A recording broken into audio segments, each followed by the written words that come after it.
తెలంగాణ రాష్ట్ర గవర్నర్గా ఉన్నటువంటి తమిళిసై సౌందరరాజన్ తిరిగి యాక్టివ్ పాలిటిక్స్లోకి వస్తున్నారా? రాజకీయాల్లోకి అంటే భారతీయ జనతా పార్టీలోకి వచ్చి తమిళనాడు నుంచి ఎంపీగా పోటీ చేస్తున్నారా? ఈ అంశంపైన ఇప్పుడు చర్చ జరుగుతున్నది. గత కొద్ది రోజులుగా అనేక మంది నాయకులు గవర్నర్ను అనేక అంశాలపైన కలిసినప్పుడు మాట్లాడినప్పుడు కూడా ఈ చర్చలు వచ్చినట్టుగా మనకు సమాచారం ఉన్నది. అయితే తమిళనాడు పైన ప్రత్యేక దృష్టి పెట్టినటువంటి జాతీయ పార్టీ భారతీయ జనతా పార్టీ అక్కడ ఉన్నటువంటి బలమైనటువంటి నాయకులు, ఎందుకంటే తమిళిసై సౌందరరాజన్ గవర్నర్గా ఇప్పుడు తెలంగాణతో పాటు తమిళనాడు పాండిచ్చేరి ప్రజలకు చాలా మంచి గుర్తింపు వచ్చింది. గతంలో రాష్ట్ర అధ్యక్షురాలుగా ఎంతైతే గుర్తింపు వచ్చిందో, ఎంతైతే పనిచేశారో, గవర్నర్గా వచ్చిన తర్వాత తమిళనాడు ప్రజల్లో కూడా ప్రత్యేకమైనటువంటి గుర్తింపు వచ్చింది.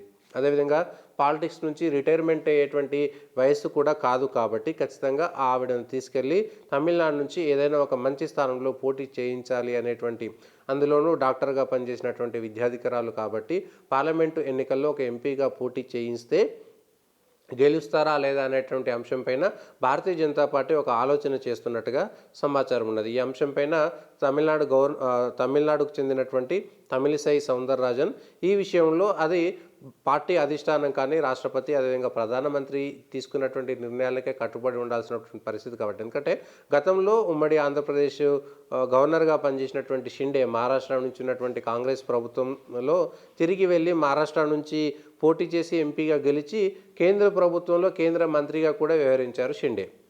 సో ఇట్లా గవర్నర్గా ఉండి ఆ తర్వాత రాజకీయాల నుంచి రిటైర్ అవుతారనేటువంటి అంశాలు ఉన్నాయి. కానీ కొన్ని సందర్భాలు కొన్ని విషయాలు మాత్రం అందుకు భిన్నంగా ఉన్నాయి. గవర్నర్గా ఉన్న వాళ్ళు తిరిగి ప్రత్యేకమైనటువంటి యాక్టివ్ పాలిటిక్స్కి వచ్చినటువంటి అనేకమైనటువంటి సందర్భాలు కూడా ఉన్నాయి.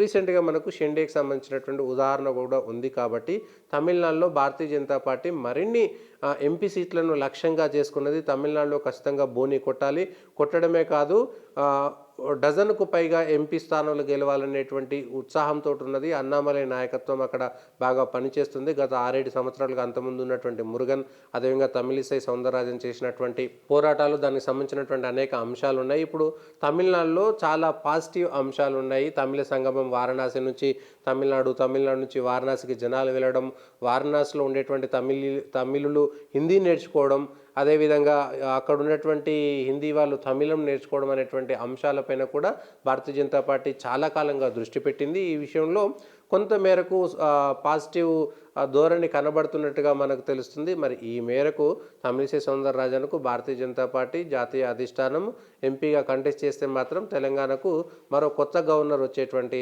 అవకాశం మాత్రం కనబడుతున్నది.